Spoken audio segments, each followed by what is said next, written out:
The best way to improve your free motion quilting skills is to practice with pen and paper. So grab your supplies. I have some fun combinations of designs for you today. I used the random number generator to help me choose 5 blocks and 5 free motion quilting designs from my master lists. Let's pair them together. A spiral design that we want to look like a flower, and we're going to put that in the middle of our 4-patch. So I start stitching in the center and I put some intentional wobbles into my line. And if you don't want to just spiral that, you can stop, backstitch a little bit, and pick up a little more of the spiral so it starts looking like those leaves are overlapping. Just don't go back in the same place because you don't want a long line out of your center. You want that to look like organic rose petals growing there, and just spiral around your design and build on the previous element there until you fill your entire block. And then with this open space in the corners, I can put a few leaves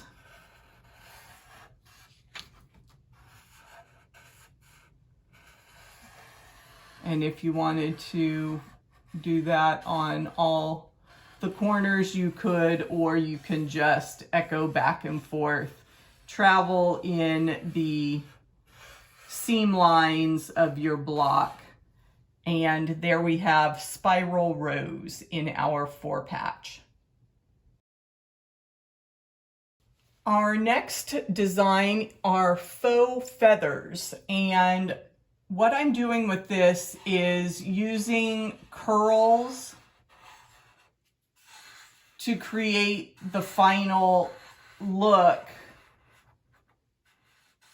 of a feather without having to worry about the heirloom style of those feathers. So to put that in my log cabin space, I am going to start at one corner of one of the sections, whether it's the light or the dark section, and I am going to draw my spine first, and then I can come around the spine with those curls. And those curls can be as big or as small as you want them to fill that space. You can try to touch, and you see I'm echoing back on my same line, which may be a little bit difficult when you get to the machine, but with practice you can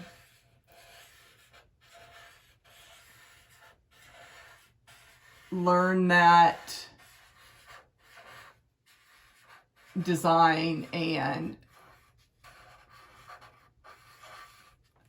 finish your faux feather. So then we can do another one the same direction, but I'm going to practice and I'm going to come around the other way. So I again am going to build my spine and then just curve in there. And as you build your curves from a distance, they will look like a feather, a fern, just some really nice curvy texture there, which is a nice counterpoint to the straight lines of your log cabin. And then if you wanted to fill in, I was hoping to remember, but I got busy just building that curve along there. You can come into that center space of your log cabin with a design from either of those feather aspects. So we have some faux feathers in our log cabin block. Next up is our friendship star, and the random number generator gave us the daisy pattern for this. And daisies are just little kid flowers on a chain. So I'm going to try to get 5 petals around, and for this design you'd have to decide if it's going to be all over the whole block or different colors in the main design and the background spaces. I think I will try to make one large daisy element within the star and then some smaller daisies in the background. So I am going to start where I typically start on a motif, is in the lower left-hand corner, and I just come into the center and I can spiral in and out and follow that stem around as large as you want it to. And then I am just going to put some leaves there in my star points, and same thing. We said we could just build our daisies out on a meandering line, center circle if you'd like, and you can make these as robust or as small as the spirit moves you. We are just going with some really organic shapes here. And it's kind of hard with that stem in the way.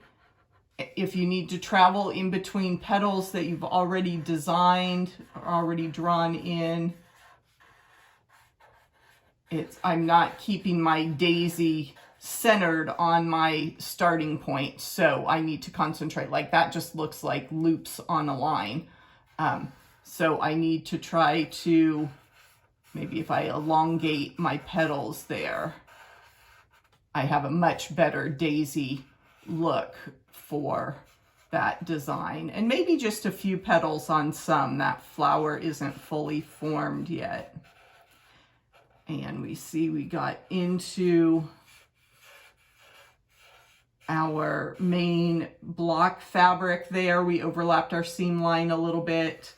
That will be perhaps easier to manage on a regular quilt. And let's do a small skinny one here and just out from the block. So there is the friendship star with some daisies quilted around.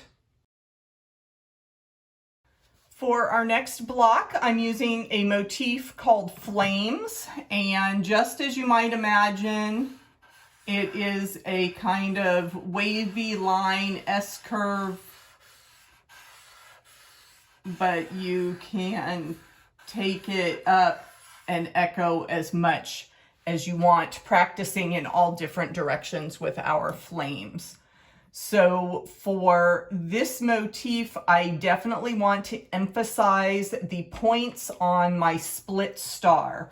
So I'll start at the innermost corner and do a flame stitch from each point, the center and the two sides, and then I can travel along my seam line and do the same thing in the other corners. And you can see how this becomes a great echoing exercise, and your flames don't have to always be the same size. And we can continue traveling in the same direction around our square. And then if we wanted to do one from each corner to the center, you could plan ahead and do that. And then maybe just one long skinny one to fill in that kind of sashing line. And this is where your quilt will tell you what kind of motif it wants in what area. And I wouldn't necessarily use the same design in the sashing as I did in the main part of the block. That's a design element, but since we're emphasizing our flame stitch, I wanted to use that as much as possible. You could even travel around as you are stitching in the ditch to emphasize the block, and take that out to the corners. And then, as I said, if you were stitching in the ditch and wanted to outline the exact area of that block, you could continue on the diagonal as you extend that flame stitch to the corners. So learning that basic shape can be modified for a lot of different block designs. Our final selection for today is the X Plus block, and we are going to use spiky curls. So we have our curl motif, and then we've put in some spiky shapes on that. And I am drawing mine all to the right, but you could certainly spin that around and make your spikes and your curls go in all different directions. So how we can put that in our X Plus block, I do want to maintain the X part of this, so I'm gonna just play with that design a little bit and outline my X first, and then when I get to this point, I'm gonna come in and actually I want to start on this bottom side, and I'm going to make my curls all in a row here. And I was trying to get them to spin all in the same direction. And then I'm gonna make my spikes in the plus part of that block. And I'm trying to make all my spikes spin in the same direction. And we did start from there. So it kind of becomes an arch or a rainbow effect. And then once you got out to the outside, you could go back and stitch in the ditch wherever you had not outlined that block, because that just gives really nice definition to the different fabrics that are used in the block. So we have our basic design, a spiky curl, and I've broken those elements apart for this exercise. If we wanted to fill in this background space, that might be a nice area to do that basic motif of the spiky curl and just center it on the side of our block there. Curl in the middle and spiky elements continuing around. Furl in the center and spikes. And I'm trying to keep the pen on the paper as if I were actually stitching, and let's see that. I don't know if I'm doing that the same way each time. I guess I am. And that kind of almost looks like a sunrise there in those background portions of the block. So I hope you have fun with your free motion quilting and mix and match with our classic blocks and free motion quilt designs. Are you wondering where to find the block diagrams that I shared with you today? Download this free workbook from my website and get started with your sketch practice. I'll see you in the next video.